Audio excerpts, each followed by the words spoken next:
Hello, everyone. Thank you so much for joining us for National NSSLHA's Chapter Leadership Summit. This event is designed to bring chapter leaders together to talk about topics relevant to running a local NSSLHA chapter as well as leadership in general. My name is Aaliyah Hodges. I serve as National NSSLHA's Vice President for Student State Officers for the Northeast, and I am a first-year speech-language pathology student at Buffalo State University. I'd also like to introduce the other VP for SSOs who are here, and I want to start with Lucy. Thanks, Aaliyah. My name is Lucy Carvalho. I am the Vice President for Student State Officers for the West and a first-year speech-language pathology student at California State University, Long Beach. We're also joined by Lily. Hi, I'm Lily Jones. I'm a second year as the Vice President for Student State Officers for the South, and I'm a fourth-year audiology student at the University of Arkansas for Medical Sciences. I'm so excited to be here today, and we're also joined by Carolyn. Thanks, Lily. My name is Carolyn Sinak, and this is my second year as the VP for Student State Officers in the Central Region, and I am a second-year speech-language pathology student at Maryville University.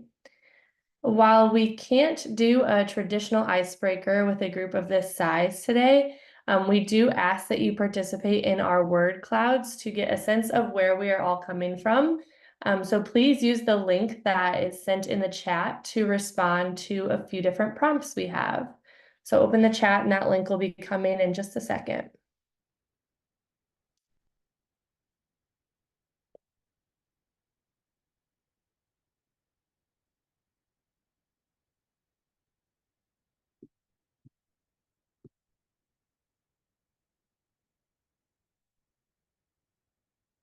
We'll give you guys a little bit to fill out the prompts on there.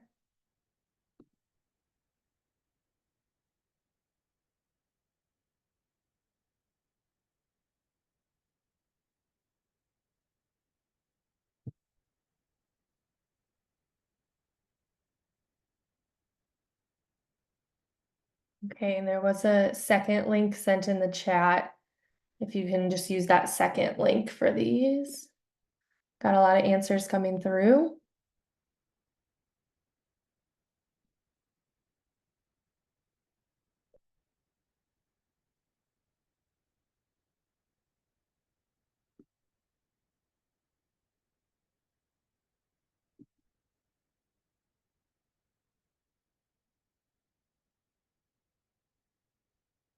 Give you guys a few more seconds to answer this first one.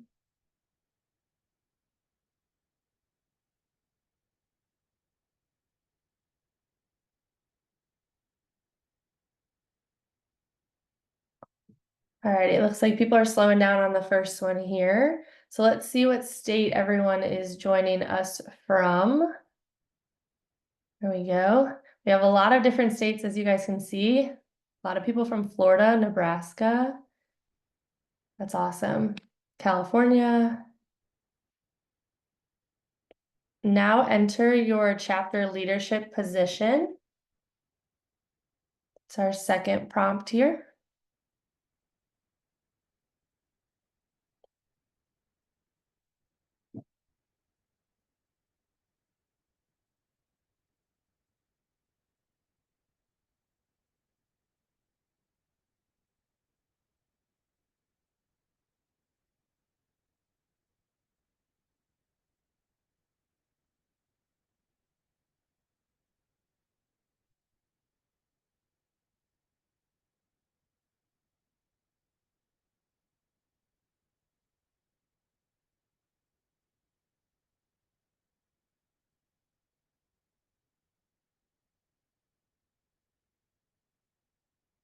All right, and it's so great to see such a cross-section of leadership. We have a lot of different positions represented today. It seems like we have a lot of people who are president of their chapter. We have our student state officers, a lot of VPs here, as well as some other members of executive boards like secretary, treasurer. So that's awesome. We're so happy to have you guys here. And our final prompt for the day is to enter one word that sums up how you are feeling about the 2024 to 2025 school year. So we'll give you some time to answer this one.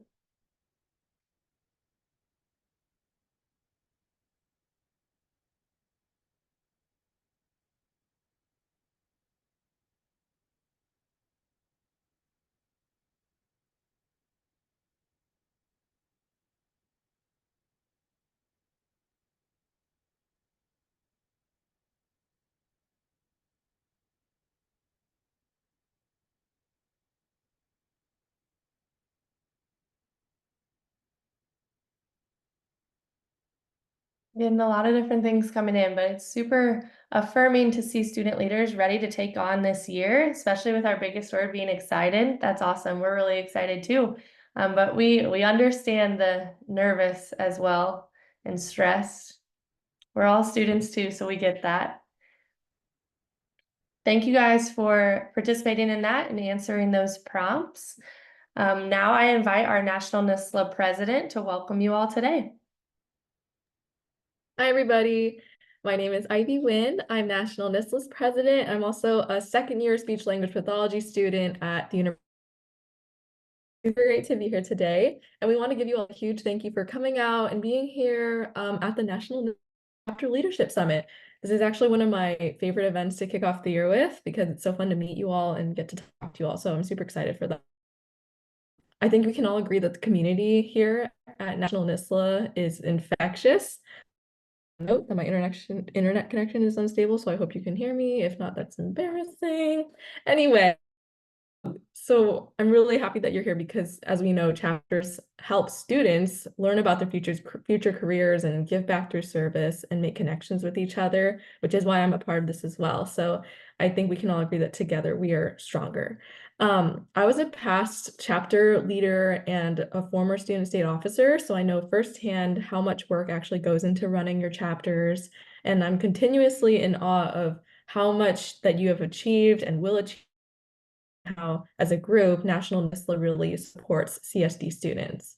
So I want to take a quick look back at the chapters, the impact that all of our chapters have created who applied for chapter honors last year. So I mean, looking at these stats, it's just amazing. Look at how many take action letters we wrote and how many chapter honors were awarded. So this is just incredible to see the impact that we'd like to give a huge shout out to thank you to our sponsor, AMN Healthcare. We couldn't have pulled off this event without them. So at this time, I'd like to turn the mic over to Jennifer O'Keefe with AMN Healthcare. Oh my word. That's okay. It is definitely a it can use some speech therapy in order to pronounce that, so no worries. But hey everyone, I'm Jennifer O'Keefe. I am representing AMN Healthcare, as she said, but I'm also a speech pathologist, and it's really kind of surreal sitting here looking at all of you because I remember being in your shoes 24 years ago. So I've been an SLP for 24 years. I feel like being in your spot 24 years ago seems like yesterday. But in my practice, I've done a lot. I've worked across school-based, on-site, medical, but I've actually been doing teletherapy for almost 15 years now. So that's part of what I do at AMN Healthcare. I'm the teletherapy program manager for all speech pathologists. So I work with a team of we have about 300 SLPs that are practicing online speech therapy. And then, of course, we have hundreds of SLPs that are actually on site. And so, but AMN is a really large staffing company. We have the largest amount of physicians and clinicians in the United States, but amongst that is speech pathology.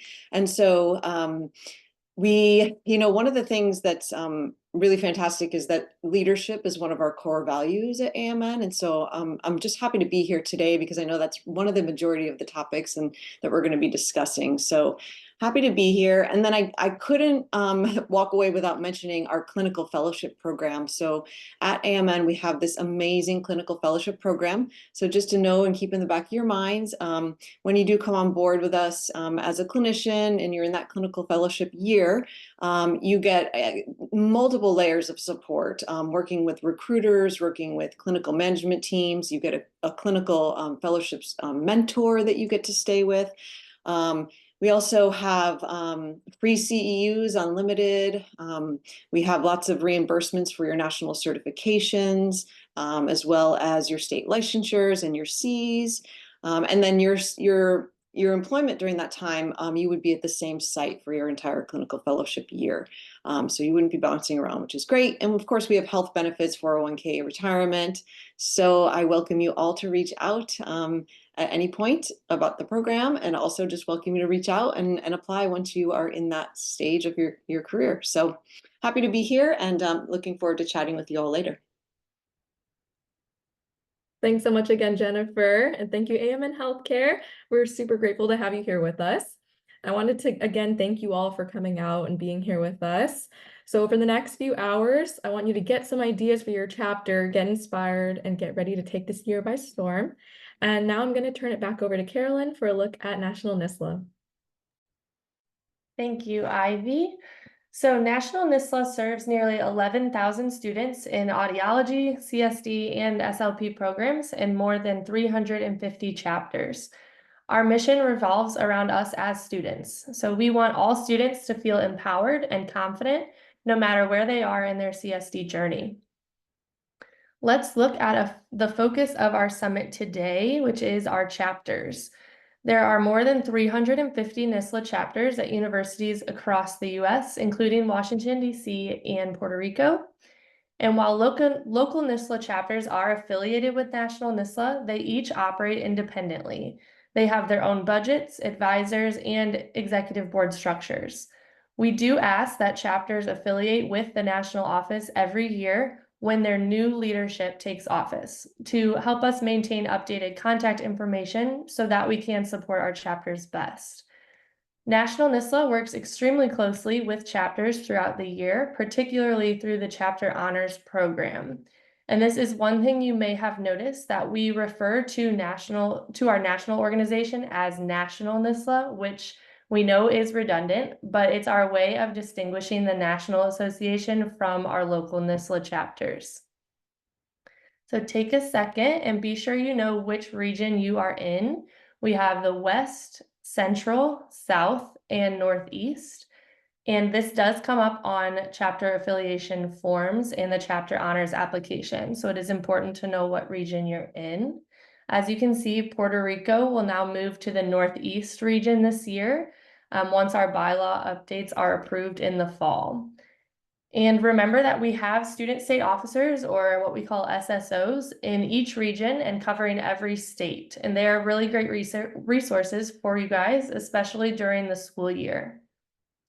This year, we have 51 SSOs supporting chapters. So please take a moment here to note the SSOs that are supporting your state. There may be one or two, and you can see them on the slide here.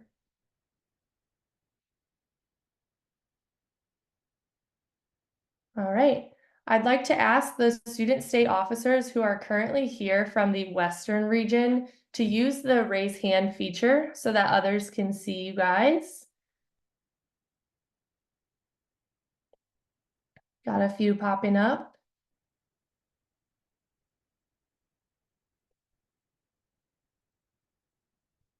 Thank you guys. It's so great to have you here. You can go ahead and lower the hands. And now will the central SSOs please raise their hands with that feature?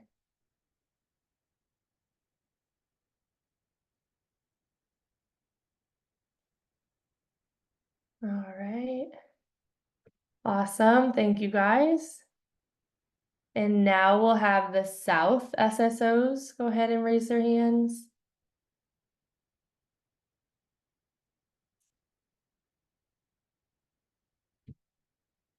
Alrighty, thank you. And lastly, the Northeast SSOs.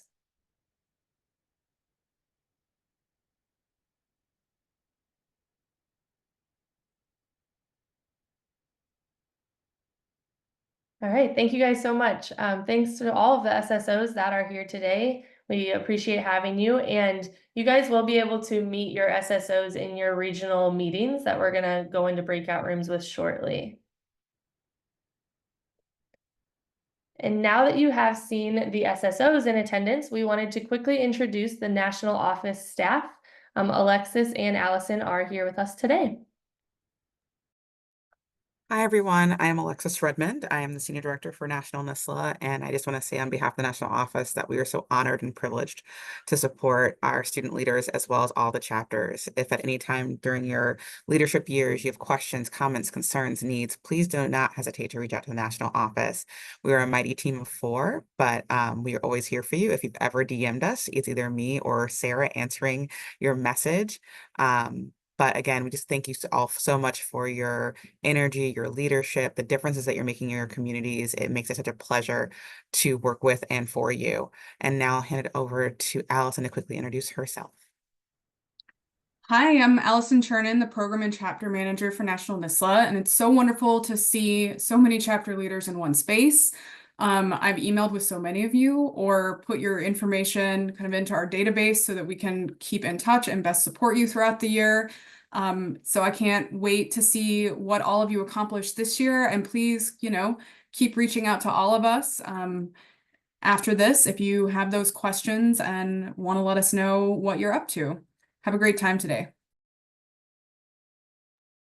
Thank you so much, Alexis and Allison. So previewing the afternoon, we have some sessions with presenters. We will have hosted breakout rooms and giveaways sponsored by AMN Healthcare.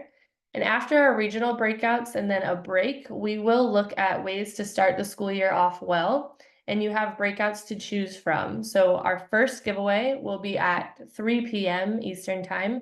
And then we will move into chapter health, advocacy, and finances, followed by a selection of breakouts again. So at 4 p.m., we will have another giveaway that leads to the final session on leadership and then several wrap-up segments before the final giveaway just before 5 p.m. Eastern Time.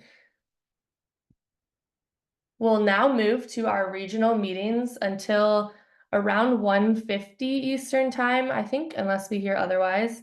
But that will be about 30 minutes in our regional breakout rooms.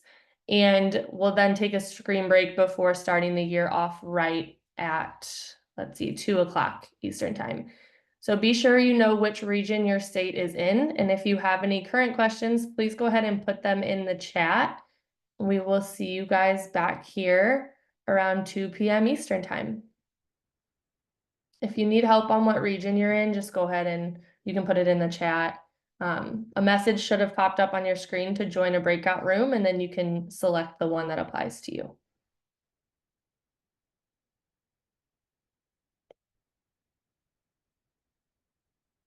Elizabeth, I see your message in the chat. Did you get a pop-up on your screen or anything on the bottom that says join a breakout room? Looks like Alexis might be able to just put you. Perfect. Okay.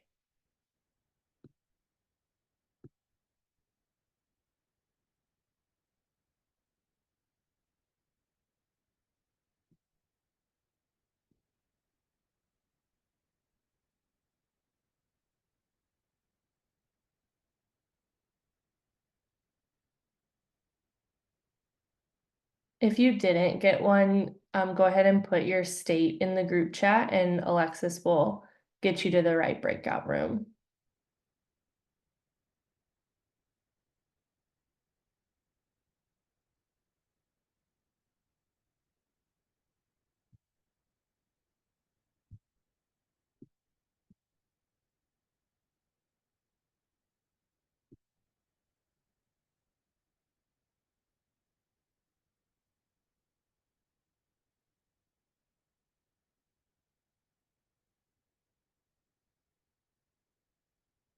All right. VPs, I'm gonna go pop into mine. If we want to go ahead and get started, I think Alexis has this here. Everyone, welcome back. Ooh. All right, everyone, welcome back. As a former chapter leader and an SSO, I know how important it is to start the school year off right. And this session, that's what we're focusing on. So depending on where in the country you live and the timeline of your program, A lot of you have already started school before today, but what we're going to go over is for the beginning of the school year or new term, no matter when that is for your chapter. So in this session, we're going to review important pages on the National NSSLHA website, our chapter affiliation form, our 2024-2025 planning calendars and checklists, and key initiatives from our new strategic plan. Then we'll have time for breakout groups to meet and learn from each other. So the link to our main website is about to be in the chat.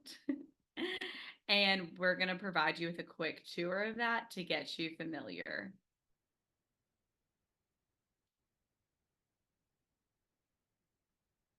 All right.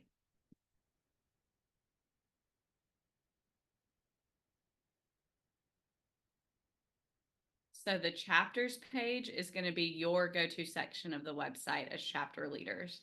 Here you can check your affiliation status and find helpful resources. Our chapter toolkit has multiple links depending on your chapter's needs, including management, growth, and programming. And under growth, we have a page with downloadable resources, including flyers and PowerPoints. And here you'll find our 2024-2025 calendar and checklist and resources for your bulletin boards, including PDFs and PowerPoints that help explain National NSSLHA's member benefits, the updated conversion discount, and our scholarships. We know many of you encourage your members to sign up for national membership, so we really encourage you to use these resources in your meetings or in your department.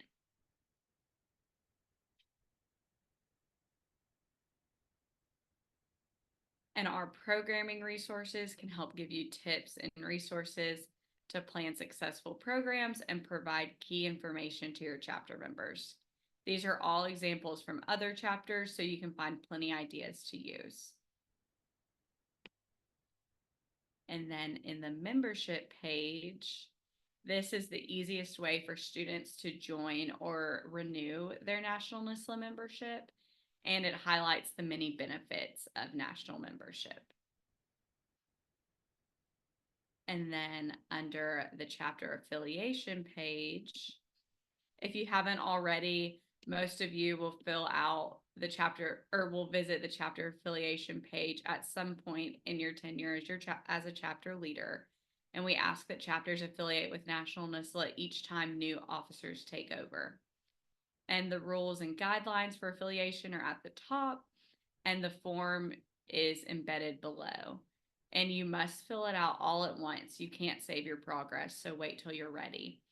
And make sure you give us your correct chapter type: undergrad, graduate, online, SLP, AUD, as several schools have multiple types of chapters. And it's also important to spell email addresses correctly, because this is how we keep in touch with our chapter leaders. Now I'm going to turn it over to Lucy. Okay, so as Lily mentioned, chapters are what make NSSLHA NSSLHA. Your commitment to service, advocacy, scholarship, DEI, and community made it so that a record of 152 chapters were recognized as part of our Chapters Honors program last year. Thanks to sponsorship, we were able to give each member of a gold chapter a commemorative label pin, as seen on this slide. And Chapter of the Year members also get a special gift from National NSSLHA. Next, we'd like to welcome Carly Bello, who's president of the University of Central Florida and recipient of Chapter of the Year for the 2023 to 2024 school year. Hi, everyone. Okay, I have a little speech. So I'm extremely honored to be speaking with all of you today. My name is Carly Bello, and I was the president of the UCF NSSLHA chapter for the 2023-2024 school year. Our chapter had the immense honor of being named National NSSLHA's Chapter of the Year, and I can wholeheartedly say that it still remains one of the best feelings. I speak with a lot of pride because our journey towards this accomplishment was not an easy one. From the start of the school year, we met with our advisors and officers and set our intentions for the year. We knew that we wanted to achieve gold chapter honors, but as a new president with a fresh perspective, I knew that we could accomplish so much more if we truly put our hearts into it. So our executive board held meetings twice a month to go over our agendas and discuss our chapter honors requirements. And in every single meeting note, the chapter honors requirements were in bold at the very top. While our executive board was a significant contributor to this accomplishment, we absolutely could not have done it without our members. This past year, our chapter witnessed the highest level of student involvement ever. We were even able to create a UCF NSSLHA scholarship of $12,500, which will be dispersed to undergraduate and graduate NSSLHA members in $500 increments every semester. So we planned a lot of our events at the beginning of each semester, and we really tried to make them as interactive and enticing as possible. To increase membership involvement, our executive board did classroom marketing at the start of each semester with permission from our faculty. We also worked hard to increase our social media presence to showcase all of our accomplishments and upcoming events. So take lots of pictures. Another piece of advice that really helped our chapter was having some sort of reward system. Our members could earn points for every event they attended. So for example, if they came to a bake sale, we would offer points. If they brought a friend, we would offer points. If they attended an event wearing our UCF NSSLHA merch, they would get even more points. And then finally, if they signed up for a national NSSLHA membership, they would get a significant amount of points because we all know that that's super important for chapter honors. And our reward system was extremely effective in motivating our members. And with a certain amount of points, our members were invited to our end of semester banquet and could even work towards getting a UCF NSSLHA cord for graduation. So my biggest tip would be to always refer back to the chapter honors requirements and try to plan fun events around those themes. So getting your members excited to participate is the most important part, especially if you're going for chapter of the year or something just even gold chapter honors. So being able to time manage effectively and keep your team motivated was one of my biggest responsibilities as president. And in such a high role, you have a lot of people depending on you, which is what drove me to really want the best for our chapter. So remember that your executive board is one big team, and by the end of the year, we were all best friends because of the amount of time we spent together and group bonding activities that we shared. So if you have a solid foundation, you're going to be able to accomplish so much. I wish you all the best in this exciting upcoming journey.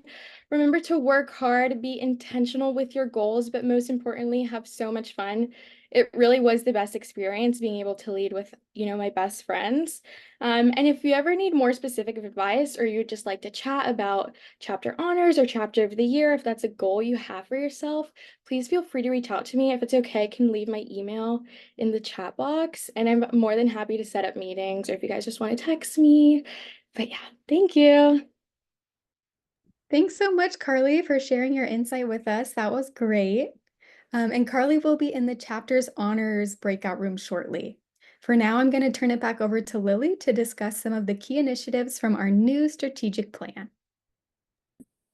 Thanks, Lucy. Recently, the Executive Council adopted a new strategic plan for 2024 through 2026. As you can see on the slide, we have 4 goals and we have key initiatives tied to each goal. We plan to focus on expanding access to and recognition of student success, supporting efforts to increase diversity in the CSD field, to provide training and resources around advocacy, and to provide more scholarship opportunities. And more information about the rest of our plans can be found on the website. So now we're going to head into our first set of breakout rooms. On the screen, you'll see your 4 options available for this session, so choose whichever one you like. The sessions will open shortly and run till about 2:50 Eastern when our next break scheduled, and then after the break, we'll have our first giveaway right at 3 Eastern. So I'll see everyone back in the main room at 3 and enjoy your breakout session.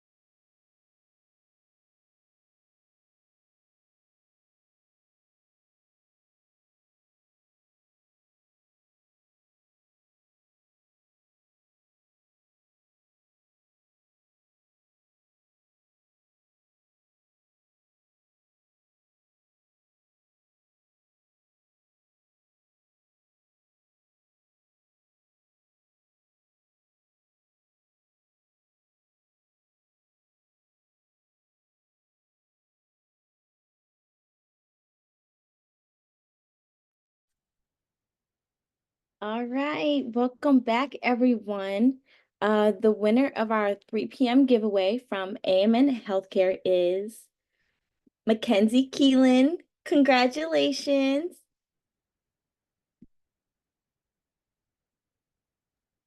Thank you. You're welcome. Our next session focuses on fundraising. Part of chapter success is often tied into finances, and it's important to have the ability to support your members and fund your community activities. I am happy to introduce one of the ASH Foundation's trustees and their VP of Development, Dr. Jessica Sullivan. Dr. Sullivan is the Department Chair of Communicative Sciences and Disorders at Hampton University, as well as the Hampton University NSSLHA Advisor. She is also a 2023 ASHA Fellow, was the 2019 ASHA Convention Co-Chair for Audiology, and is a member of the ASHA MSLP class of 2006. Dr. Sullivan, we just want to say thank you for being with us today. Can you start by telling us a little bit about yourself and how did you become involved in fundraising? So I think fundraising was something that just continued to follow me as an undergrad in school organizations and sorority. We had to fundraise. And then currently in my role as department chair, part of my job is to fundraise and meet with donors. And so being on the ASHA Foundation was a natural fit for me. And again, we do the same thing that you guys do with NSSLHA. We are trying to raise money for scholarships and grants to support innovative initiatives in the CSAD field. So fundraising is a big part because that supports all of our programming. Yes, thank you. And what would you say has been the significance and impact of those efforts? Well, the significance has been we have been able to support more researchers and give away more scholarships. I think we gave the highest amount of money away last year, which was a little over $800,000. And we have a goal that within the next couple of years, especially before we turn 80, we would like to give away $1 million in scholarships and research grants. That's our goal. Wow, yeah, I think that's a really great goal. And as an experienced fundraiser and chapter advisor, what tips for success do you recommend for chapter fundraising in chapters that are trying to fundraise? First, you need to know what your budget is. Like, what are the things you have to pay for so you know that you're going to raise enough money to support the programs that you're trying to plan. And then the second thing would be once you identify what fundraisers you have, make sure you have enough lead time to plan those events. And you need the lead time to plan, you need buy-in. So that means planning, but also let all of the faculty know. Let other organizations on campus know. Get as much publicity as you can so you can have as much support as you can. We have a small chapter at Hampton, so we have to rely on our Hampton University community to support us. Otherwise, you're just keep getting money from the same people and you're not going to be as successful. Wow, yeah, I think, oh, I'm sorry, go ahead. No, go ahead. Oh, no, I was just gonna speak on how helpful those tips were. I think those are really great tips, especially for local chapters. And another thing to think about when you're fundraising is also how much labor intensive the idea could be. Sometimes you guys come up with some really creative, really great ideas, but it's really labor intensive. So then when it comes time to execute, it could be midterms or something else could be going on. It may not be executed the way you want it to be because of the timing. So sometimes, low-hanging fruit is okay. Spirit nights, do as many of those as you want to, because that does not take a lot of effort on your part, and you don't want your schoolwork to suffer in the meantime. Yes, thank you so much. And there's a link in the chat as a resource for you guys to find chapters who have fundraised to give back to the community and support their chapter operations. Dr. Sullivan, I think we have time for one more question. The foundation offers grants and scholarships for students and researchers. NSSLHA chapters that participate in our chapter honors program donate to the ASH Foundation NSSLHA Fund. How can chapters and students benefit or get involved with the ASH Fund with the foundation efforts year round? Well, as some of you may know, first of all, thank you for having that NSSLHA scholarship and being willing to fundraise, because we really appreciate that. Those NSSLHA scholarships support graduate students, PhD students, international students, and minority students. And a lot of times students who may not have had an opportunity to apply for other grant funding. So all of the funds that you guys raise make a big difference. You can support year round. Right now, we have our ASHA Foundation 5K. I don't know how many people have participated or signed up for the 5K, which is this upcoming weekend. We have a slot on our website that people donate money to sponsor students just to participate. We've had NSSLHA chapters participate in the 5K every year. This is our 5th year for the 5K. So definitely, if you haven't signed up or would like to sign up, I know for a fact people have donated more money to get students signed up, so you don't have to pay anything, and you get a really cool t-shirt, which I don't know where I put it, but I was going to show you the t-shirt we had. We really appreciate everything that students do, even working with your UEP. So UEP is the faculty ambassador for your university. That kind of works with the foundation to get information out about our initiative. So maybe if you even want to figure out who that is on your campus and do a joint effort, that would be great. We were relaunching UEP, and we want UEP to kind of support NSSLHA a little bit more, and we want to engage with NSSLHA more going forward for the foundation. Yes, thank you so much, Dr. Sullivan. I just want to say I got my shirt. Let me back up. I got my shirt. I will be participating in that 5K. Okay. Yes. Take lots and of pictures. We want all of the content on social for that, and you just may end up in future ads for the foundation. So we really like to see the students get involved, because you guys do much better with content than we do. Yes, thank you so much, Dr. Sullivan. And we appreciate you for being here today. If you'd like to speak more with Dr. Sullivan, please join the fundraising breakout room, as she will be joining us. But before breakout rooms, we're going to hear from Chanel Hudson, our VP for Government Affairs and Public Policy, and the importance of advocacy to National NSSLHA. Chanel? Hi, everyone. My name is Chanel Hudson. I'm a second-year audiology doctoral student at the University at Buffalo, and I would like to talk to you a little bit about advocacy and how National NSSLHA can help your chapters advance the CDS professions at the state and national levels. So we all know that advocacy is a chapter honors requirement, and that is for a good reason.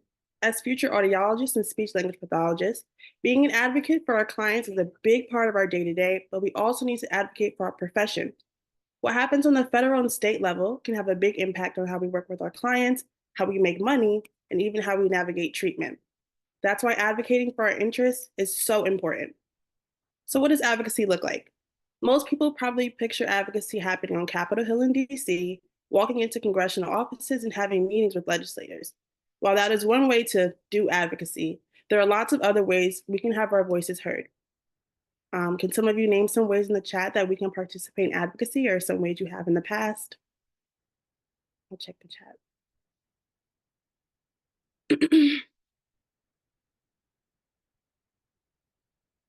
I know National NSSLHA, we do one every year. Spoiler, we're going to do 2 soon. Yep, sending letters to representatives, very good. Student Advocacy Day, yes, that's the one I was looking for. Thank you, Harper. And Cameron, yeah.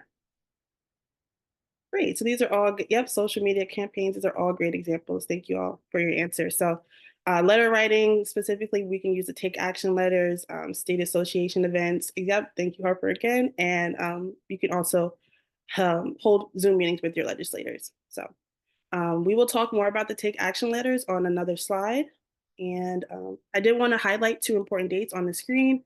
Over the past year, we have listened to our members and through our member surveys.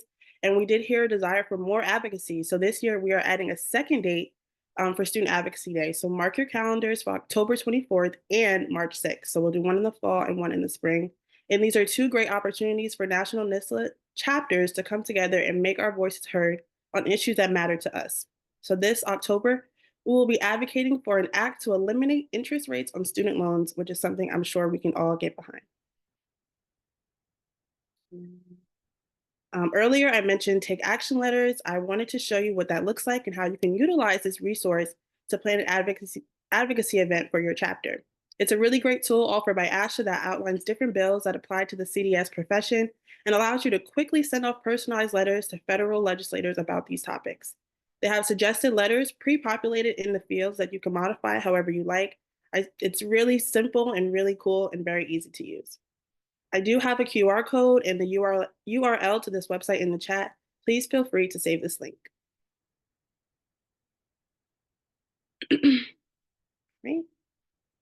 And a lot of people do have some misconceptions about advocacy. And to wrap up this advocacy section of the Chapter Leadership Summit, I did want to go through these top 3 with you. The third myth, organizing an advocacy event is complicated. False. We have many tools and opportunities for your chapter to participate in advocacy events, either on Student Advocacy Day or other times throughout the year. It can be as simple as getting your members together for pizza, pulling out your laptops and filling in some info on the Take Action website. Or of course, if you want to, you can do something in person at your state capitol. What's important is to remember that it does not have to be complicated and it can be very simple. The second myth is that advocacy yields fast results. Unfortunately, this is not true. Advocacy is a process. And although we all love instant gratification of seeing fast change, the reality is that the legislative process takes time. It's important to make our voices heard at all stages of the process in order to be effective. Changing laws is a slow roll, so we have to be able to be okay with small victories, knowing that together they can lead to big change.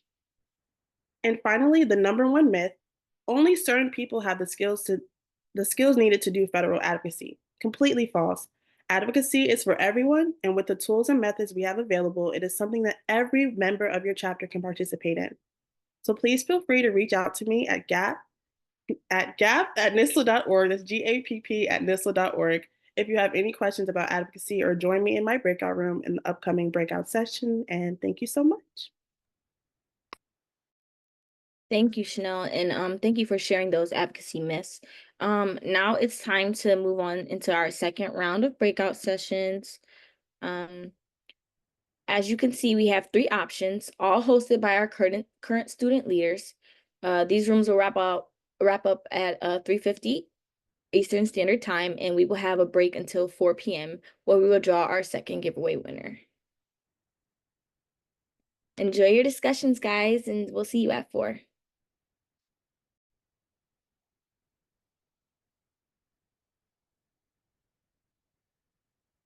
I'm here. Oh, woohoo! Congratulations. Okay, so you're our second Thank giveaway you. winner. You are so welcome. I appreciate it. All right. Okay, so we are now going to have a leadership impact in your career chat with 3 presenters. Jennifer O'Keefe, CCC SLP, is a teletherapy SLP program manager with AMN Healthcare.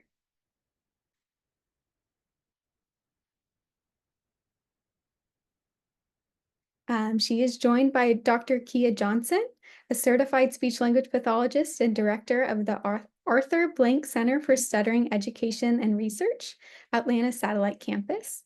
And Dr. Johnson is also a past National NSSLHA advisor for National NSSLHA and a 2024 ASHA Fellow.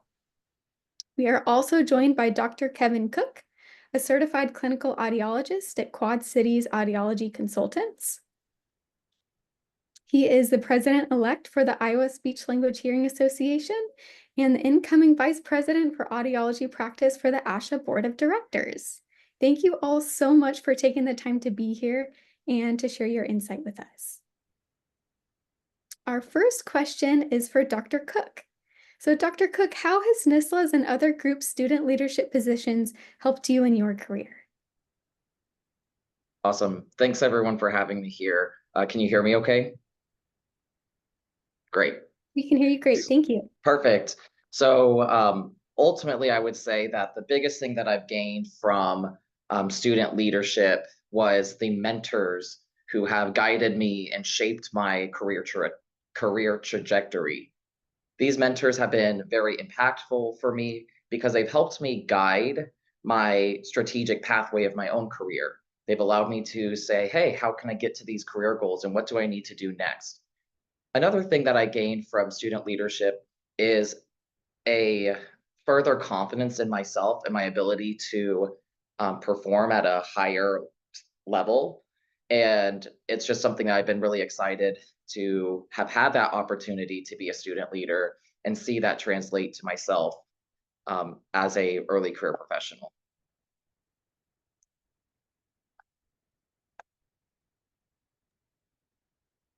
I'm going to go ahead and jump in. Kevin, it's good to see you. How are you doing?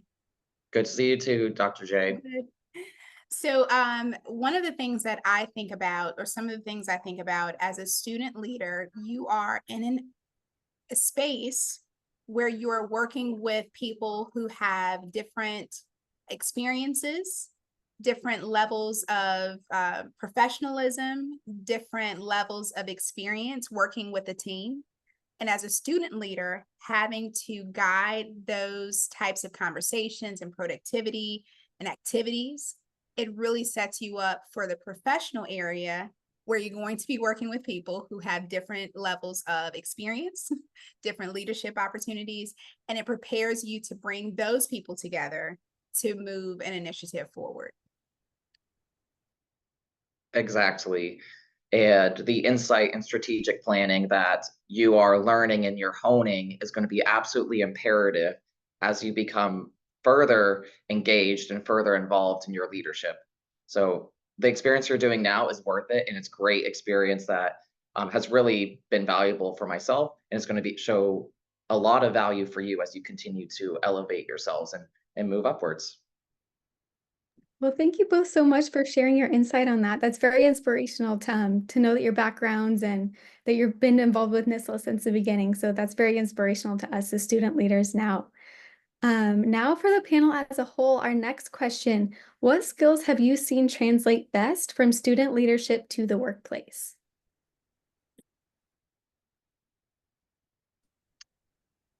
So I guess oh yeah, go for it, Jennifer. Oh, okay. All right. Anyway, thanks everyone. It's great to see you all again. So I think one of the things that I come across daily in my everyday, daily job responsibilities that I've learned through leadership is time management and organization. When you're in a leadership position, you have to kind of prioritize, and as you kind of continue and grow in your career, your day may not go as you thought it would be planned. Your day may change. Your schedule may have to be, adjusted. And so I feel like that really helps with prioritizing, organizing, and just your time management overall, right? Like nobody wants to have to work a 20-hour day because you're having trouble, kind of managing all of that and being efficient. And so I think that being in that leadership position definitely sets you up for some really great opportunities as far as management and organization goes. And I also think being in a leadership position helps you with just conflict sometimes, right? Like conflict resolution and problem solving. In that leadership role, you're always going to be in a position where maybe you're having to navigate some difficult waters, some difficult decisions, and you're making decisions maybe for a team.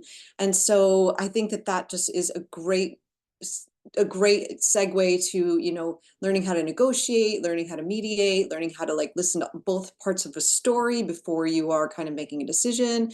So yeah, I do think that conflict resolution and problem solving is definitely another really great feature for in your leadership roles.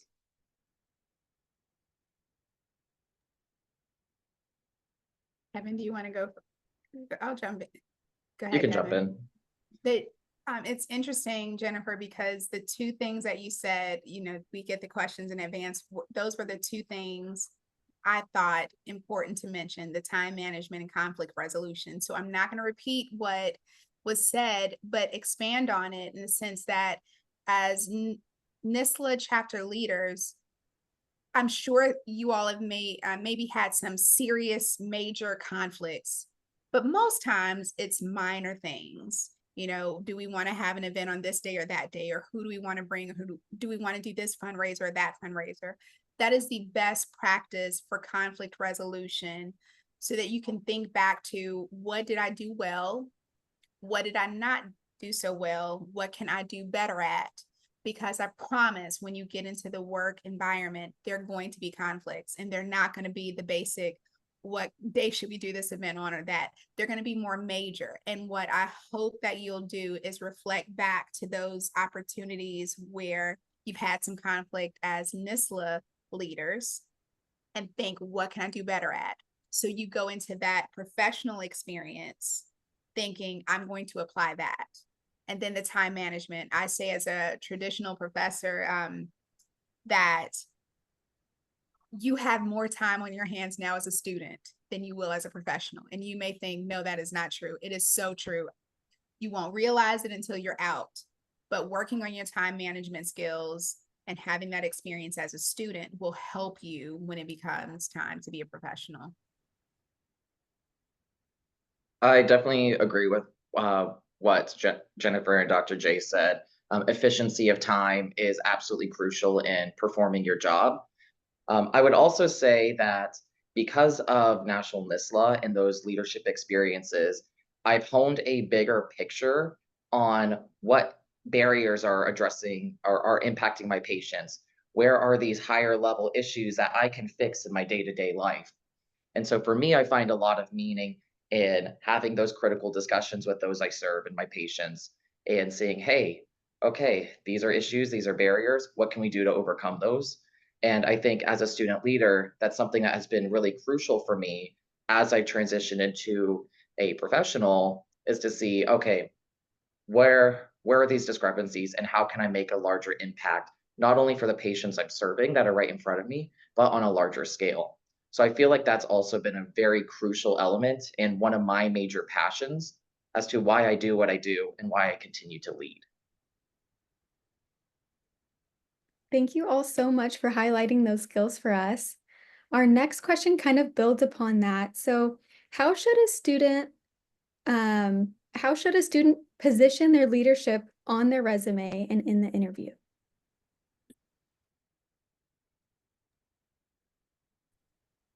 Go ahead, Jennifer. Okay. Sure. So, I mean, I think positioning, I mean, a couple different things. I mean, resume and interview, I think of two different things, right?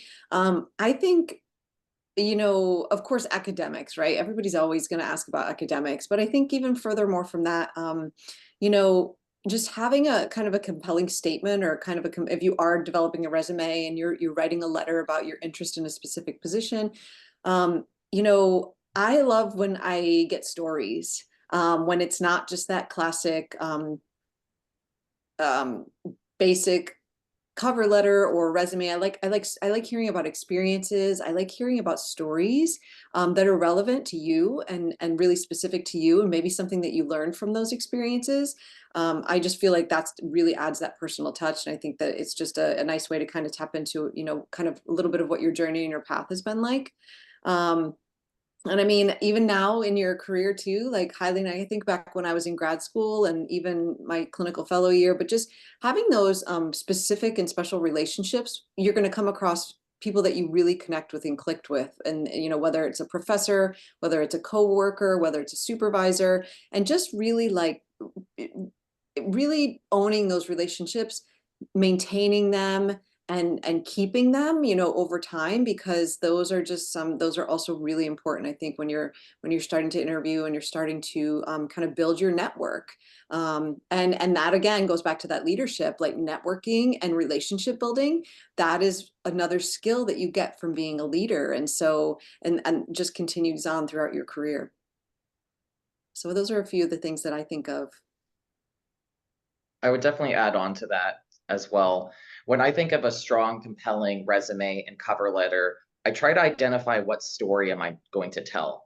In leadership, often you're doing that as well. You're saying what story we're trying to do, how are we going to brand ourselves as a professional. And it's by being able to take that bigger picture, you're able to say, hey, here's what I'm going to present with myself. And I'm going to come across, I'm going to use these leadership experiences and say, I'm a advocate. I'm passionate for those I serve. I have these features are that I have done, or have these experiences that I can draw upon when I'm interviewing. And so I think finding that lens that suits you the best can be super crucial in telling your story in a meaningful and impactful way, especially when you go and you're applying for your externships or your CFs or even your first jobs. That compelling story is what's going to make that person who is ultimately going to hire you, hopefully, to say, hey, I like that person. I can connect with them. I feel like they will build strong rapport with our patients, and I feel like their leadership, that they're advocates and that they're leaders who are going to take initiative. And I don't have to, okay, you have to do tests 1, 2, 3, 4, 5, and 6. I know that you're going to take initiative because you're already doing that in your leadership activities. What I want to give you concrete things to think about with your resume, have a section, professional experience, leadership experience. If you're into research experience, community experience, because I want to see that distinction between leadership you've had in different experiences or different organizations or associations, separate from I did a soup kitchen. Nothing against a soup kitchen at all, but I want to see leadership separate than the other things. Now, if you organized a soup kitchen, then put that under leadership experience. So that's the first thing. Second thing, I'm telling you this is a time to sell yourself. This is not the time to be modest. This is not the time to say, I don't want to brag on myself too much. Do it, because what I'm looking for, I've been on admissions committees, scholarship committees, hiring people. I want to know what sets you apart from others. And I will say this as a former National NSSLHA advisor, every application is going to say I'm a NSSLHA member. That's not going to set you apart. Yes, still put it on your resume. But if you were a NSSLHA leader, or if you orchestrated some new fundraising experience or some new program as a national NSSLHA leader, put that on your resume. I want to know what sets you apart. If you are a first-gen college student, first-gen graduate student, don't necessarily put it on your resume, but in your interview, you should be thinking, here are the 5 major things that somehow I'm going to work into the conversation. I don't care how it happens, but I'm going to work in the way, yes, I'm a first-generation college student who graduated from such and such university, or I'm an underrepresented student in some capacity. If you have invisible diversity, say it in that interview. Don't think, oh, I don't know if they're going to be okay with that. I'm going to be honest, people are wanting a diverse team, and I can't ask you those questions, but you can surely tell me. So make sure that you go into the interview knowing these are the things that I want to make sure they know that are not on my resume. It's not going to come across if they ask me, but I'm going to make sure I interject it somehow. You see it, politicians do it all the time. They get asked a question and they answer with something that has nothing to do with it, but they weave into what they want you to know. Sell yourself. It's not the time to be modest. And going further with practical advice, I'm big on numbers. So in my NSSLHA chapter, we raised X dollars for this type of event, or we recruited Y%, which was an increase by, or Y number of people, which was an increase by X%.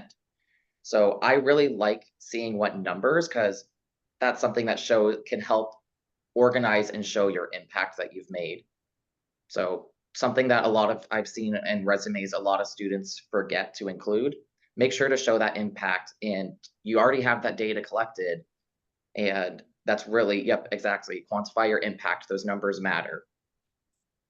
And one more thing, a lot of us doing the interviews, we're still old school.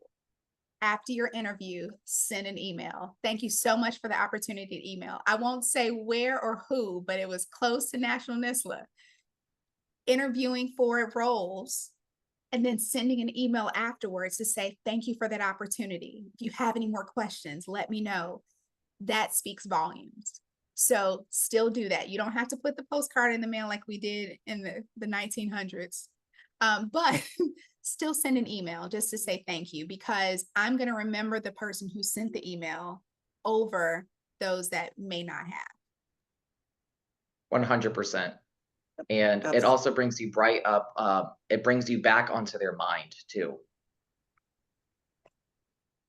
Thank you all so much. Was there anything else you wanted to add? Jennifer, Okay. you had something on your mind, I think. No, I mean, well, I was laughing because the 1900s comment. My kids, that's what my kids say. Oh, you were born in the 1900s. Yes, Yeah. late Yeah, 1900s. it's that whole, like, when you have to scroll really, really far to find your birth date. Anyway, that made me laugh. Yep. Oh no, but you know, I mean, both what Dr. Justin and Kevin said are right on, and with you know, the quantifiable, the numbers, it was such a great suggestion because it is like a concrete it's a concrete information that you can look at and gain more information about, right? So I thought that was such a good suggestion. Yeah.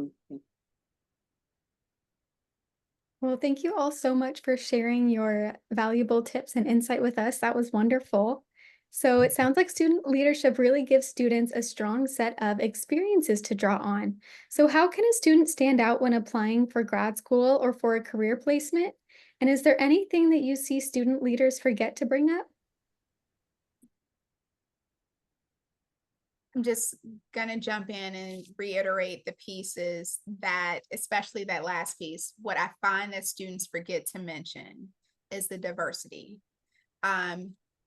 Even if it's visible, stating somewhere as a African-American woman from the, you know, inner city of Chicago, like saying those things, people forget to mention it. So when people are trying to make decisions, and if you have two applicants who are equally capable, but I'm looking to have diversity amongst my team, I can't go, well, I think that student is LGBTQ plus, but because I know them, but they didn't mention it.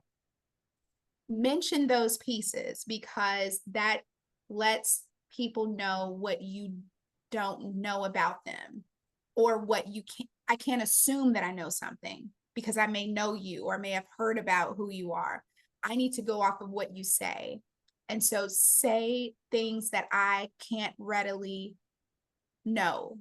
If you're a non-traditional student, just want to let you know I'm a non-traditional student. I can't guess based, I can guess based on your resume, but oftentimes when you're making decisions, that doesn't hold as much weight as you saying it, because someone could say, well, you know, they didn't mention that, so it might not be the case. And selling yourself. Don't be modest.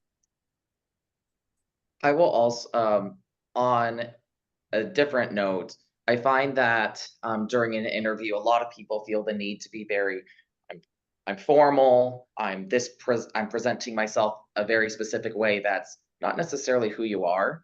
And so as someone, I live in the Midwest, we really want to build relationships with people. And I want to feel like I'm connected with someone during the interview process.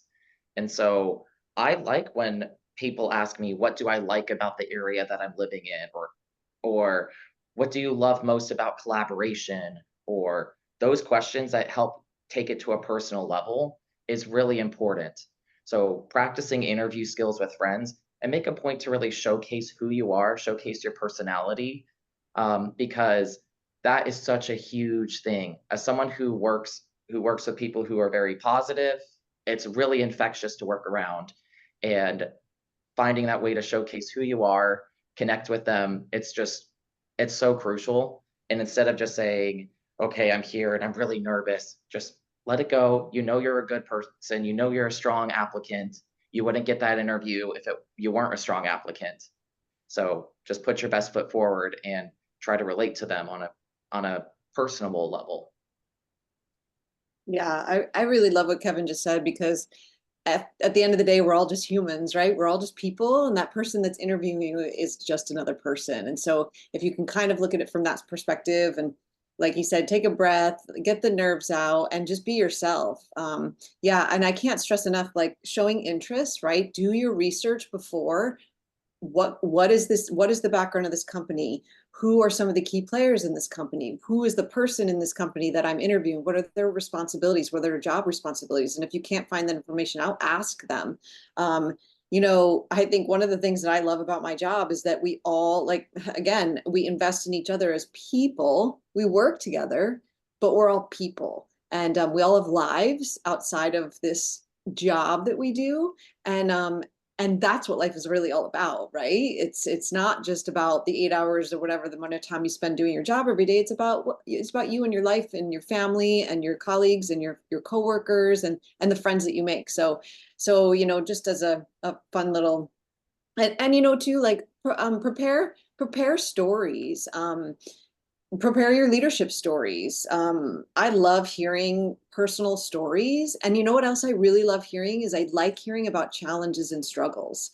I think that the three of the questions I know for when I do my interviews for SLPs at my company, three of the questions are about telling me about a conflict, telling me about a time that you felt like you had too much on your plate, tell me about a time that you were struggling and what happened because of it. Because those are the situations I feel like we learn the best, right? When everything's perfect, when your day is perfect, when your life is perfect, then everything's great and it's easy. But it's actually the struggles and the times that you actually had to figure out a solution and just maybe really scrape the bottom that you're going to look back and be like, wow, I really grew, not only as a professional, but like as a person. So yeah, so those would be a few suggestions that I have. And don't be afraid to share those. Don't be, I mean, when I hear everything's peachy and great all the time, that's when I'm like, I don't know. I don't always, I'm always like, it's not like that. Life just isn't like that. So be yourself, be authentic, and be honest and open. I want to add two things, and one of them came from hearing what you just shared, Jennifer. The first thing, though, is I'm in stuttering.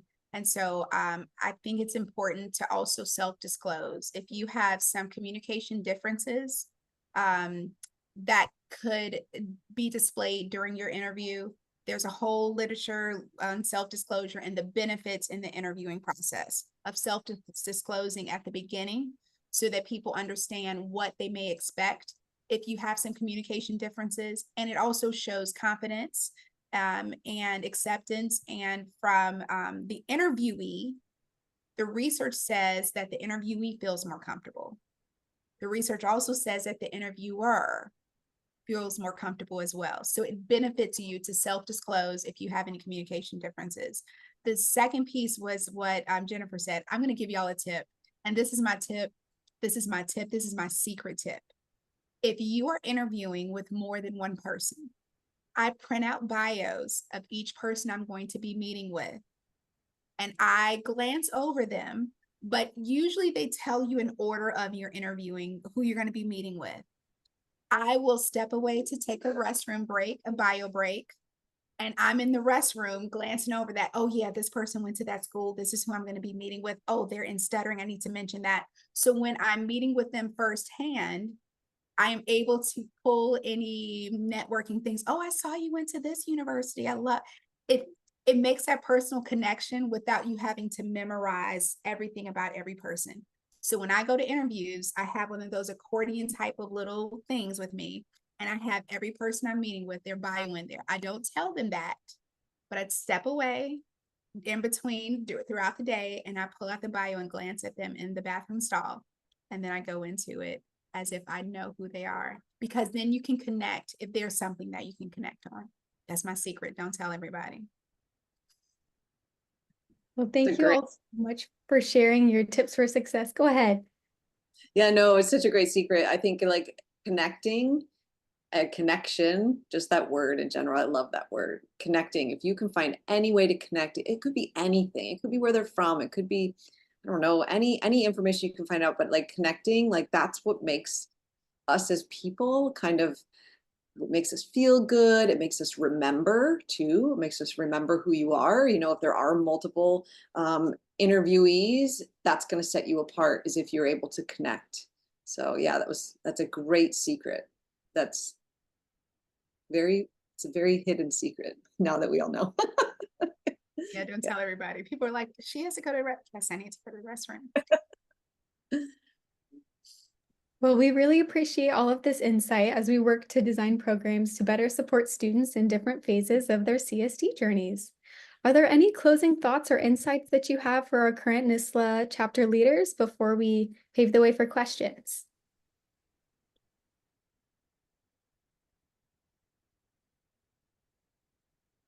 Maybe. Oh, you go ahead. No, go ahead. Go ahead. No, I was just gonna say, like, we've all been, the three of us have been where you all are, and keep at it. Like, hang in there when it seems really tough. Like, it's not going to be tough forever. So hang in there. You guys are doing amazing stuff. You're all, I mean, look at how far you've come and where you're going. And it's not an easy field. It's really rigorous and it's challenging. And you're all doing an amazing job. I should have went before you, Jennifer, because now I can't remember what I was going to say. Oh, it'll come. It's like the tip of the tongue syndrome, right? And I think part of it was to reiterate and expand on not everyone. There are a lot of NSSLHA members out there. There are a lot of NSSLHA members out there. Everybody will have that on their resume. The field is competitive, like Jennifer just said. So if you're graduating from a program with an undergrad degree or a master's degree or a PhD or SLPD, I know that you have the academic rigor to complete the program and to be where you are. I need to know what sets you apart. What sets you apart. That's what I need to know, because I need to know what sets you apart. And I love leadership. And leaders good leaders tend to be ones that don't overshare, that don't brag about the things that they do. We are usually the ones that are like, yeah, no, but it was a team. We all work together. But this is a time to really shine and say how you shine leading a team. And whatever you do, if there's some personal things, like I said, stuff that can't be shown through your resume or can't be seen because of where you visible and invisible disability, when you mention it, use it as a springboard into your story, a springboard into why you're doing now. I don't want to hear a whole hour of how you're a first generation college student. I want to hear how you were a first generation college student and you learned this and you did that and you navigated this, and here's where you are. Like, take that and journey with it. So whatever your personal story is, use it as a springboard, and smile. I would also be remiss to add on there. Dr. J mentions about making yourself unique and finding ways to highlight that. Your state associations are needing people desperately to be involved and be engaged. Maybe that's helping at convention or helping review bills. There's a lot of different ways that your state association could leverage your leadership. And so all of you are going to be in National NSSLHA, all of your competitors are, but not all of them are getting involved in your state association. And then, hey, I went to conference or convention and I met this person, and that could be a place I could work with. And that's all of those networking that you're good at, you can leverage them in your state association and expand on your leadership there. So shout out to state organizations. They help really make a big impact. And if anyone is wanting to do state association leadership and there's any hesitancy, you can say, well, I went to this session and Dr. J said that she gave all of the leaders from state association a presentation about student involvement. So there is a need, and there is a sort of a succession plan with involving student leaders in state associations. So yeah, make your voice known at the state level. Sounds great. Thank you all so much. So now we're going to open the floor. Does anyone in the audience have a question for one of our panelists? Feel free to raise your hand on Zoom.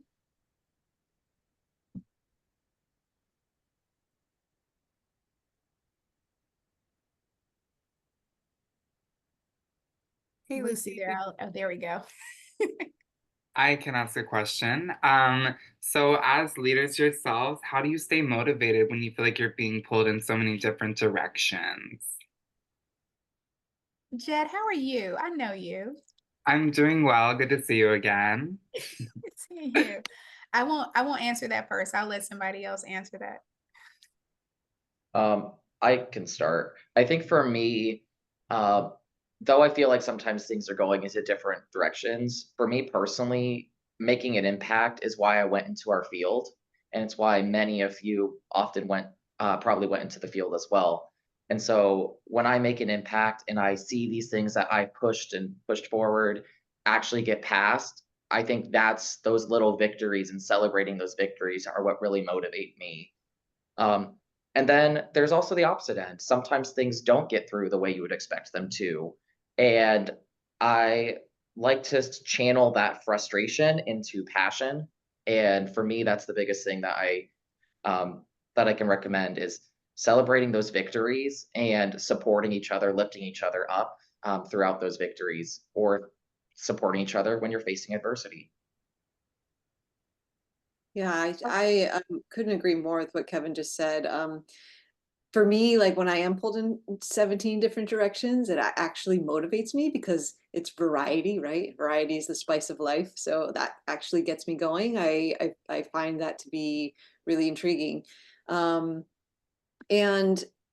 I turn, to motivation, I turn to my friends and my colleagues too, like, or even my family. And I just say, hey, I am struggling, or I am like, I need some motivation. And then it always, without fail, the support from a good friend, a good colleague, and just just being silly, trying to find some humor, and just like working through that. That's something that also really helps with my motivation, because it's okay to struggle, right? It's okay to be in a tough spot. I mean, it's gonna happen, right? I mean, I can't tell you how many times that I've like in my day to day, like I felt like I was like, I don't know, am I still inspiring? Am I still passionate? Like, and just, you're going to go through phases where you feel like you're not, and that's okay, because no matter what it is in life, you're going to get that come up, but just kind of remind yourself the hard work that you did, the reason, like Kevin was saying, the reason that you went into this, and see if you can, kind of channel that back to the surface, and just saying, when you get in that moment, oh, it's okay. I was waiting for this. I knew this was going to happen at some point, right? And welcome it. One of the reasons I wanted to hold off is because I feel like I'm in a time in my career where I'm getting pulled 17, 20 million different ways. And so I thought, what do I have to offer to this? But two things that I wrote down is thinking about the motivation. What's your motivation? And using the motivation from what's your plan? Like, what is your goal? Like, do you want to be a recognized world-renowned researcher? Do you want to be a leader at the national or international level? Knowing what your goal is, use that to help you decide what to say yes and no to. Say yes to the things that are going to help you reach your goal, and say no thank you to the things that aren't going to help you reach your goal. You all are at a stage in your career where, in my opinion, doing things that are going to help you meet your goal is most important. Most important. So if you're like, I want to be a great researcher, okay, is this going to help you advance in research skills, or give you a publication or a presentation or something like that? Think about what the benefit is to you. And truly, if it's not benefiting you and where your goals are, consider whether it's something that you may want to pass on so that you have more freedom to do the things that you want to do. I fully am open with this. I have desires and interests. I love leadership, national leadership, international leadership. Doing things like this, motivation, it helps me have opportunities to talk about leadership. But also, I'm motivated by working with students. That helps make me smile. So I'm going to say yes to this. So just thinking about what you say yes and no to, and whether it contributes to your goals, your personal goals. I will also add one more thing.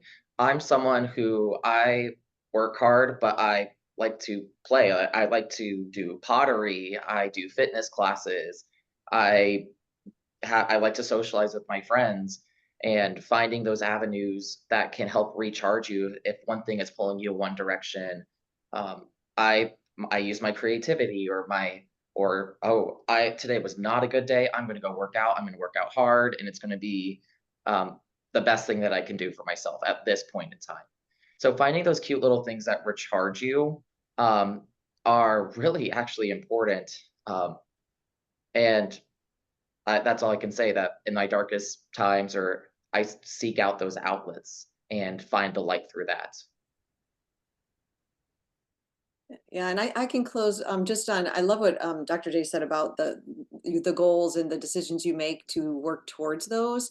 I'll say personally about myself, I have a very hard time saying no to anything, right? I'm a yes, yes, sure, I'll do it. Yes, yes, yes. And then all of a sudden I'm like, why did I just say yes to all of those things? And then I lose, like, kind of like going back to Jed, what you were saying, like you lose motivation because you're doing all these things that you didn't want to say yes to, but you said yes. So my whole, and everybody's probably already heard this quote, but every time you say yes to something, you're saying no to yourself if it's not serving you properly, right? So kind of like what Dr. J was saying, if it's not going to serve you to reach that goal, consider saying no, right? And that's okay. Because when you're saying no to that, you're saying yes to you. That's and I have to say this to myself even now, 25 years into the field, I have to remind myself of this because I still do it. So it's always a work in progress, right? Lucy, I feel bad. I feel like there was somebody's hand up and they put it down. So I saw a hand too. Did you want to go ahead and ask your yeah. Yep, that was me.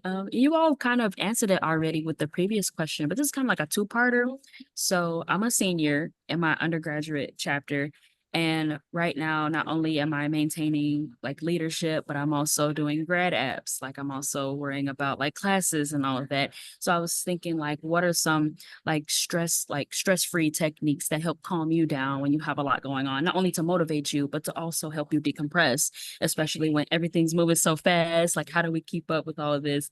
And, it gets overwhelming. So not only the first question, how do you decompress? And the second question, what are some affirmations that you have for seniors that are going through it at the moment? Um, Definitely, for me, mindfulness and meditation has been very important for me. I'm someone who I can't settle my brain, so I play guided meditations. They're on YouTube, often they're free, and so that's something that can help settle me down. Or like I said, I do pottery, or I find other creative outlets, and I try to learn something that's non-professional because, hey, it's something different. It's a different variety that can help um, kind of channel some of those frustrations. I'm gonna say, and I see Jane put exercise. That's always good. And Kevin and Jane both put meditation. On YouTube, there's something like you can put like jazz stuff. So when I work, I put that on. But concrete things that I do, this just works for me. I'm looking around because I thought my planner was down here and it's not. So I have a planner on Fridays. Maybe sometime in the weekend, if I don't get to it on Friday, I will write out my week for the following week and put it and schedule that out. And then I also list out, I have a task list. I don't call it a to-do list. I call it a task list. And I list out all the things that I need to do. And I scratch that thing out when I get something done. I scratch through, I'm like, whoo. But there are also days that I feel like, shoot, I didn't get anything done today. And I say, nope, pull out my task list. I'm going to write the things that I actually did that day because I did some stuff. It may just not have been on my list. And then that helps me look back and reflect and go, you know what? It wasn't so bad after all. I actually did accomplish some things. So those are the things that I do that I feel to be helpful. There was something else, but I can't remember what it was, but the planner is my stuff. I love it. Oh, the positive affirmation. Okay, hold on. I'm sorry. No, yep, you took the words out of my mouth. Sorry. Thank Yep. you, Jen. If it were easy, everybody would be doing it. If it were easy, everybody would be doing it. I also identify as Christian. I can do all things. And if you're like, I don't do, okay, I just stop at that. I can do all things. The Bible says I can do all things through Christ who strengthens me. I can do all things. And if it were easy, everybody would be doing it. Sorry, that's it, Jennifer. No, it's good. That's exactly what I was going to say. Positive affirmations and moving away from negative self-talk, right? Like I think that sometimes when we're not having positive affirmations, we're sometimes in that negative self-talk, and that's just never going to do serve us in a way that's positive, of course. But and I reiterate what Kevin, I kind of have to go along that path with stress. Like when I think about stress, and I'm going to go into mom mode here, so sorry, but making sure you're getting good sleep, making sure you're eating nutritious, good food for your body, making sure you're getting outside and getting fresh air. I can't tell you how many times if I'm in a work day and I don't take the 30 minutes to take a lunch break, don't take the time to put my phone down and go walk outside and enjoy whatever nature is around you, or just some alone time or some away time from your tasks. Meditation, I love meditation. That's another great way to just kind of sit and just feel thoughts as they come in and out of your brain, and kind of trying to again stay in that moment. So I do really love that too. And then the other things, right? What are the other things that drive you? Make sure you make time for those, right? I mean, that still in my daily life, I strive for balance. I strive to find balance and to work hard, but to also, like I think Kevin said before, work hard, play hard, and just have that overall balance in life. And so, if you think about all of those things, yeah, hopefully that will reduce some stress, and stay hydrated. I know we're close on time, but Jennifer, there's something that you said that I feel like I just have to comment on. You said, looking to your circle, your friends or whomever to help you stay motivated and focused. Some of us either are coming from a family or background, cultural background, where we may have people around us who don't understand that, yes, I have to go to grad school. Yes, I have to study. Yes, I have to do these things. The professional path you are on may be different than some of the people who have always been in your corner because they're close family or close friends. When you get to moments where you're feeling challenged, or you're feeling deflated, you're feeling like things aren't working the way you want them to work, know who in your circle you can go to that's going to say, Clara, you can do it. You got this. I know it's hard. You got this. Know the people who are going to say, Elizabeth, you shouldn't have thought about this to do this in the first place. I told you this was a bad idea. So when those moments happen, you're going to call the people who are going to motivate you, and not call the people in that moment who are going to say, yep, I told you shouldn't have done that. So know who you can call when those moments happen where you need some motivation, and know who are those people that you love so dearly, but they may not be the best person to talk to at that moment.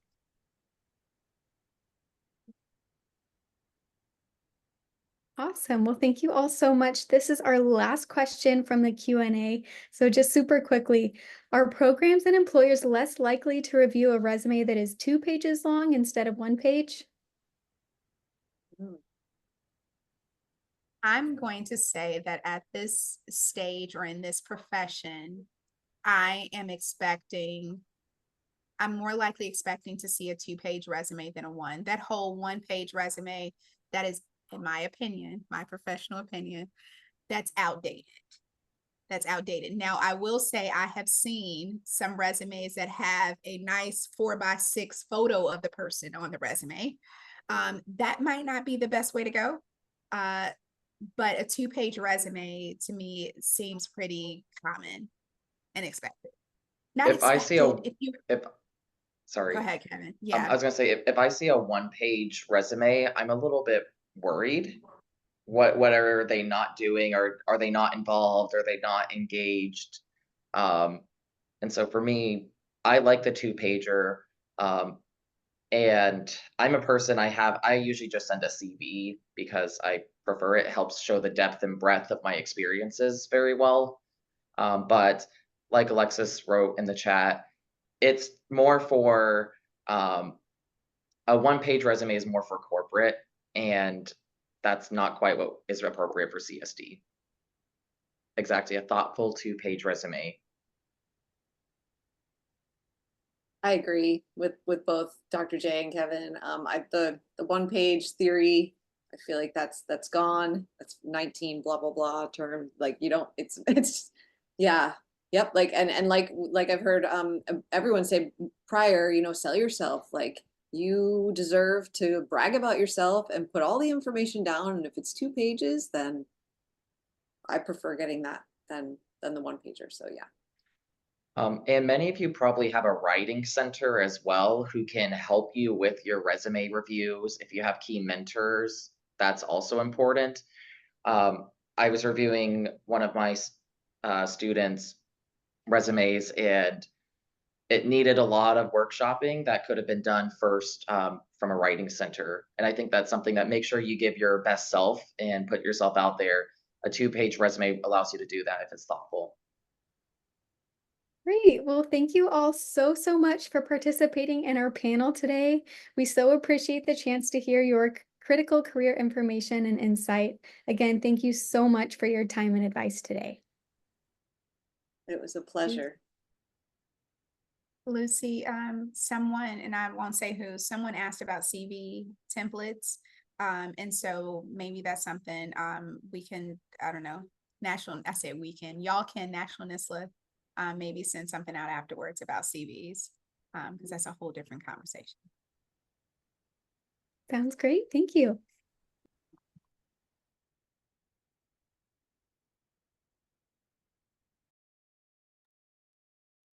Awesome. Thank you so much to our panelists. So now we're going to transition and we're going to talk about our breakout room takeaways.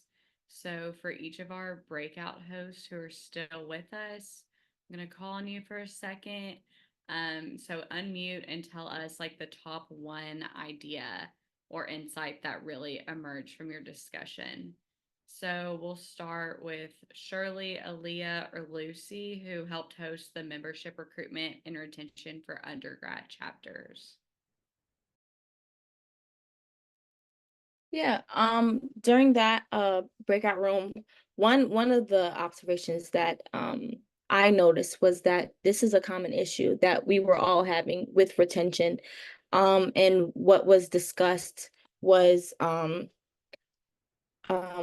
figuring out events that would benefit each member and individuals, but as a chapter as a whole, and also knowing them on a personal level, knowing your members on a personal level, could help with recruitment and retention, and utilizing your advisors as well, and utilizing the people who are around you in your chapter to help aid you in that, because you are not doing it by yourself. Even though we are presidents or we are executive board members, we are not alone. And there are people who can help us in using that, using all the resources that we have, help aid it in recruitment and retention.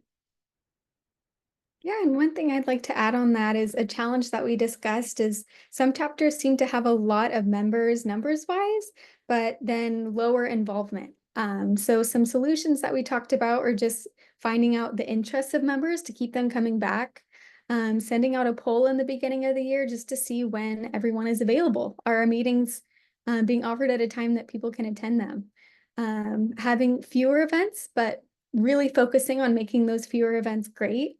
Again, just checking schedules and then sending out interest forms and things like that to help boost engagement within chapters overall.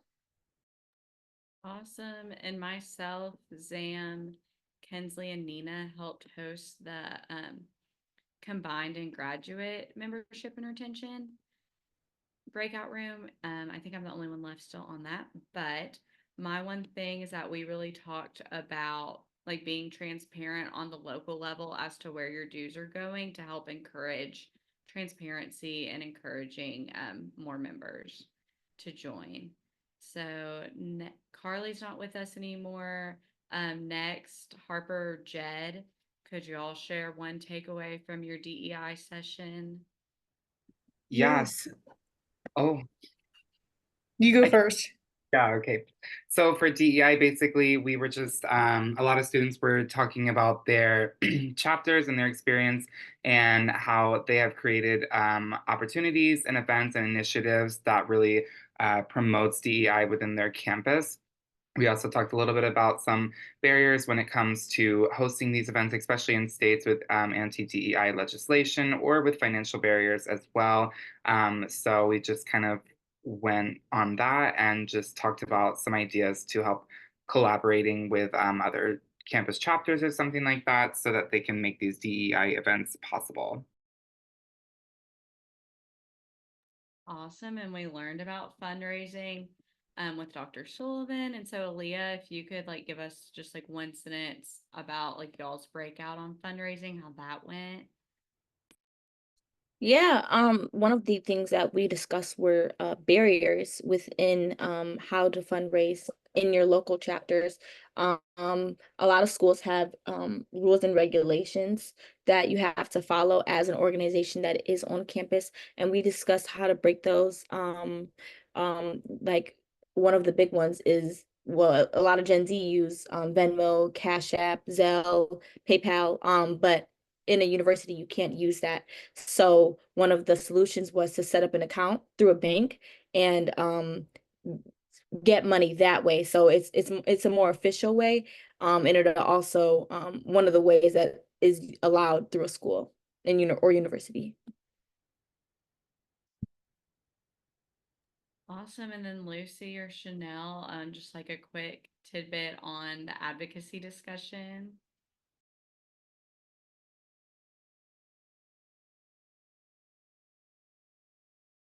Sure. So we talked about some different things. We talked about social media campaigns, of course, Student Advocacy Day and the ASHA Take Action letters. We also talked about some like more specific advocacy projects that we've been working on just locally. And we mentioned like hearing aid eligibility, as well as installing a permanent AAC core board at a park. And then I thought it was also really cool. Someone mentioned in our group that they were able to get someone from Love on the Spectrum to come and speak with their chapter, which I thought was a really great idea. And then just to kind of, as far as like, boosting people's desire to engage in different advocacy efforts, we talked about like making advocacy more of a group activity and doing it together versus individually, and then offering incentives for that as well. I don't know if Chanel, I missed anything. All right, so now we're going to go on. So remember, you can always email NSSLHA@asha.org if you have more questions, or you can engage with us in the NSSLHA membership community. Thank you to all the hosts and participating in our breakout room discussions. They were really wide ranging and gave us lots of info. And now I'd like to introduce Allison Tran, the National NSSLHA President-elect. Thank you, Lily. Hi, everyone. My name is Allison Tran. I'm NSSLHA's or National NSSLHA's president-elect, and I'm a first-year audiology doctoral student at San Jose State University in California. I'm so excited to be able to share with you some of what National NSSLHA is planning for the rest of the fall semester. So be sure to register for all of our events, and it's really easy to stay updated with our website and also our social media pages, but I'll just go through real quickly some of the events that are happening. So first, we'd love for you to create for National NSSLHA. We have a lot of different opportunities to get yourself and your chapter featured. Everything can be super light and easy, like our new microblogging, or you can create video content to help CSD students understand how your chapter runs and the things that y'all are doing. You can scan this QR code to fill out a form, and we'll reach out to you through that. In the fall, we also have our Student Advocacy Day, and this year it's on October 24th. National NSSLHA partners with ASHA to encourage students, National NSSLHA members, and chapters to submit take action letters to their members of Congress through the ASHA's Take Action website. So in December, join us. Oh yeah. So yeah, last year we sent over, we're almost close to 7,000 letters, and we're just really excited to see how many we'll be able to do this coming year. In December, we have the 2024 ASHA convention in Seattle. We have some of our own events that we're hosting, and we would love to see you there to meet you and get to know you a little bit more. So just feel free to remember these events, write them down in your calendar, and make sure that you're there if you're able to join us. Also this fall, the National NSSLHA undergrad scholarship application opens on September 1st. That's coming up. We'd love for you to share this with your chapter members because it's just a really great opportunity to get to know more about our processes, and then also just to get some funding for all things school.